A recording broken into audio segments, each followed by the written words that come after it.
Good morning or good afternoon, everyone. Our talk today will be about premature ventricular complexes, burden, localization, and ablation. Myself, Ahmed Tageldien Abdellah, I am Associate Professor of Cardiology, South Carolina University, MD Hall University, FRCP, UK. And I'll start with the quote of Socrates, treat often, cure sometimes, comfort always, and harm nothing. So I'll start with those brainstorming questions, true or false. Once PVC, always treat. PVCs could induce cardiomyopathy. PVCs could be asymptomatic, true or false. Short-coupled PVCs are more benign than long-coupled PVCs, is it true or false? PVC ablation is indicated in most patients, true or false? So in the next few minutes, we will know the answers, I hope. So this is Mr. Adam. He is 29-year-old gentleman, cigarette smoker, presented for pre-employment checkup, no history of palpitation, chest pain, syncope, no cardiovascular disease, and no history of sudden cardiac death of the family members. Clinical examination was unremarkable. Laboratory assessment was unremarkable again, and ECG is showing, as you see here, frequent PVCs in the form of trigeminy. Echocardiography is unremarkable. And what's next? Would you reject Mr. Adam? Would you do further assessment, or you will give him some medical treatment? Anyway, Mr. Adam appealed for the decision because he was rejected, and the appeal was accepted. A senior cardiologist has seen Mr. Adam and requested Holter ECG, which reported about 2,000 PVCs per day, monomorphic, no runs of VT reported. PVCs was running a single, couple, trigeminy, quadrigeminy, and rarely bigeminy, but no R on T noted. So what's next? Reject Mr. Adam, why? Medical treatment, what? Further assessment, what? So PVCs, should we worry, and why? So this is our agenda today. As you see here, overview of PVC, mechanism of PVC, approach to a patient with PVC, when to treat, when to ablate, guidelines of PVC management. So what about the overview? PVCs commonly occur in general population, more frequent with structural heart disease, including hypertension, obesity, and sleep apnea. If no structural heart disease, PVCs are usually benign after excluding channelopathies and high-risk criteria. However, some studies reported that frequent PVCs are associated with more than twofold increase of cardiovascular outcomes. Here are the different morphologies of PVCs as monomorphic, as polymorphic sometimes, couples, triplets, and R on T PVCs, which is very risky and can induce VT and VF and sudden cardiac death.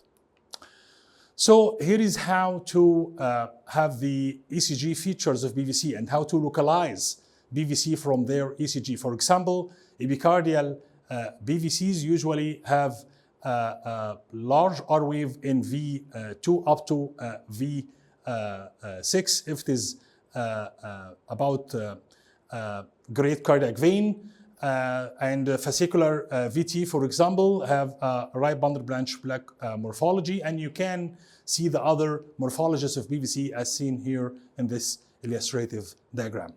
What about the PVC mechanism? We have a recipe for arrhythmia, which is substrate, triggers, and modulating factors. Substrate could be remodeling, scar, ischemia. Modulating factors could be the sympathetic tone and the vagal tone as well. Triggers could be anything: fever, exercise, stress, platelet activation, drugs, illicit substances, and electrolyte imbalance.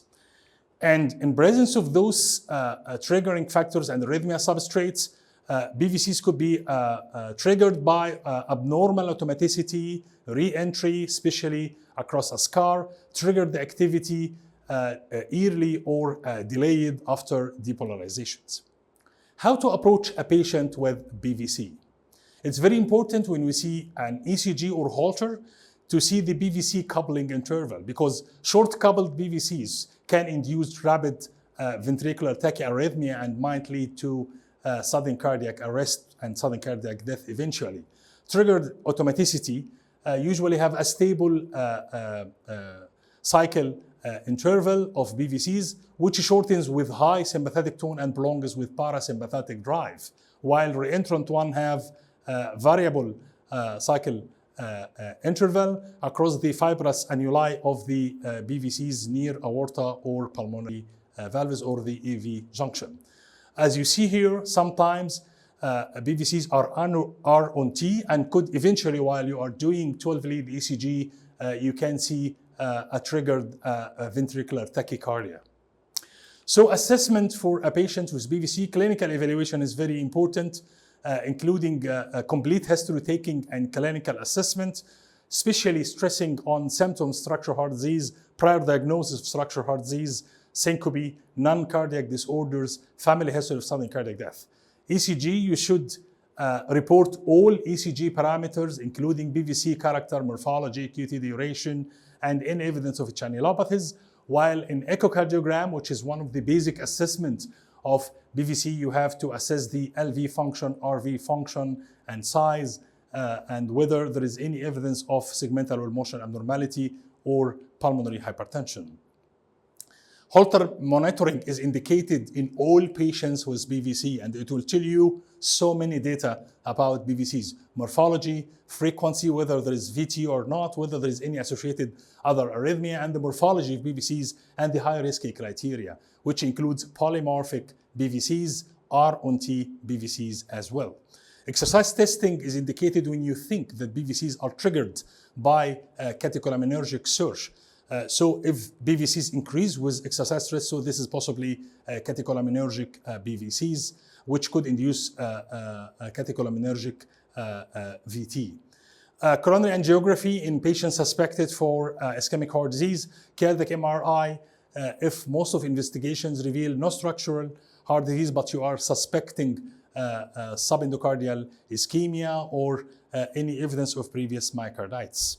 This is a short resume of what we have just said about the approach for patients with PVC according to the European Society of Cardiology and European Heart Rhythm Association. When to treat and when to ablate patients with PVC. Management of PVCs without structural heart disease. If patient is asymptomatic with infrequent PVCs, just reassure the patient. Don't panic. As a physician and as a patient, you shouldn't, both of you, panic. What about treatment? Treatment is indicated in symptomatic patients, frequent PVCs with LV systolic impairment or LV dilatation, and very frequent PVCs, which is usually more than 10 to 15%. Follow-up echo and Holter monitoring should be considered. What about PVC-mediated cardiomyopathy? A high PVC burden, more than 15 or 20% of PVC in patients with LV dilatation and short coupling interval of the PVC suggests PVC-induced cardiomyopathy. Pathogenesis is uncertain to great extent. However, ventricular dysynchrony, hemodynamic impairment, increased oxygen demand, and autonomic dysregulation and abnormal calcium handling are the key pathophysiological changes in PVC-induced cardiomyopathy.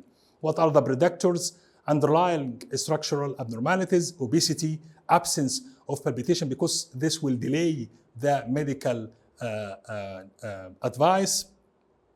PVC is usually more than 20%, usually left bundle branch block morphology, more wide, short, or variable coupling intervals. So the pathogenesis of PVC-mediated cardiomyopathy, LV dysfunction without apparent myocardial damage, action potential dispersion due to downregulation of inward current, potassium channels, and calcium channels, and abnormal calcium handling. Usually this prevents recovery of LV dysfunction in heart failure patients. And this is the structural changes which happen in the across the cardiomyocytes: myocardial hypertrophy, cardiomyocytes dilatation, and increase in fibrosis in between the cardiac myocytes. So what about medical therapy versus ablation? Medications can suppress PVCs based on the etiology or mechanism. Usually in outflow tract, PVCs are suppressed with beta blockers and calcium channel blockers. Fascicular PVCs very sensitive to verapamil. PVCs triggered by delayed after depolarization are suppressed with sodium channel blockers, which are class 1 antiarrhythmic medications like flecainide. Reentrant PVCs are suppressed with class 3 antiarrhythmics like sotalol, dofetilide, and amiodarone. So those are the accepted medications for patients with PVC, and I'm not going to mention all of them. You can see them clearly, like amiodarone, beta blockers, diazopyramide, and flecainide. PVC catheter ablation success rate is very high, is about more than 90%. Complication rate is 1 to less than 5%. Most studies included highly symptomatic patients with PVCs. Procedural success is low in patients with coronary vein or epicardial foci or polymorphic PVCs. These are the indications of ablation of PVCs. Symptomatic PVCs when drug therapy is ineffective or not tolerated or not preferred by the patient. PVC-mediated cardiomyopathy or PVC fascicular repeatedly inducing ventricular tachycardia or fibrillation.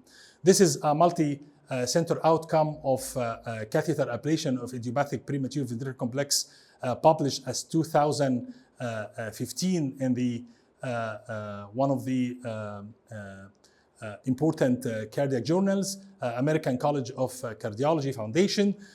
Includes about more than 1,000 patients with high success rate and included patients with PVC-induced cardiomyopathy. Complication rate wasn't so high. Ablation of frequent PVCs is a low risk and effective strategy, and cardiac function restored after successful ablation from 38 to 50% improvement in left ventricular ejection fraction. So outcomes is very successful in most patients with ventricular with PVC premature ventricular complexes. This is the ECC guidelines for management of patients with ventricular arrhythmia, including PVCs as well. Catheter ablation is indicated in symptomatic patients or refractory to medical treat patients or patients with repeated VT or resuscitated from sudden cardiac death or with PVC-induced cardiomyopathy. Here are the features of PVCs and PVC localization as mentioned earlier. And this is a very simple illustration of how to localize the PVC when you are going to do ablation. And this is an example of 3D electroanatomic activation map. And you can see this hot spot or red spot, para-aortic focus of PVC. And this is the different maneuvers like myocardial activation mapping, pace mapping, mapping fascicular signals, and entrainment mappings.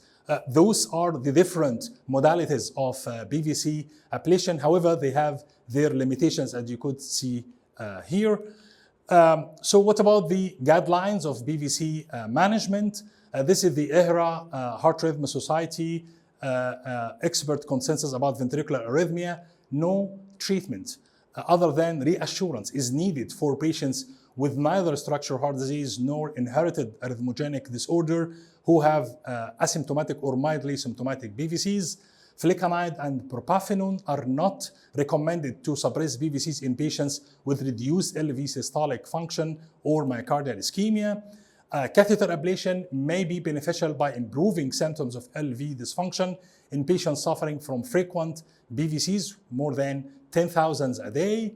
And here are the ECC guidelines, which is still not different from the American guidelines. In patients with frequent symptomatic PVC, amiodarone is 2A, catheter ablation is 2A. Catheter ablation is still 2A in patients with PVC-induced cardiomyopathy.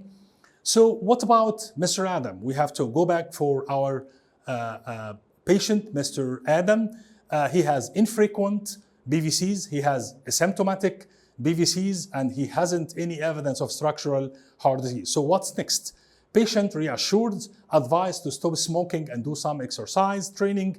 Red-check echo and lab was still unremarkable. Follow-up Holter revealed reduction of PVC burden to less than 1,000 per day. So this is my take-home message, dear colleagues.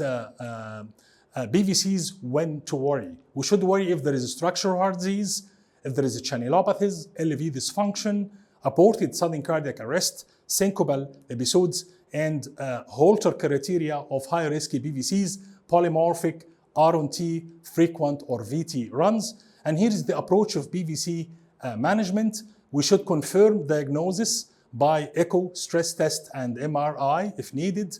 If there is structural heart disease, we should treat the structural heart disease properly. If there is no structural heart disease, we have to define the morphology. If it is polymorphic or exercise-induced, so we have to treat accordingly with beta blockers. If it's not polymorphic and there is symptoms, so if it is symptomatic, we can treat with beta blockers. If it is asymptomatic but very frequent, again, beta blockers or reassurance if not very highly symptomatic.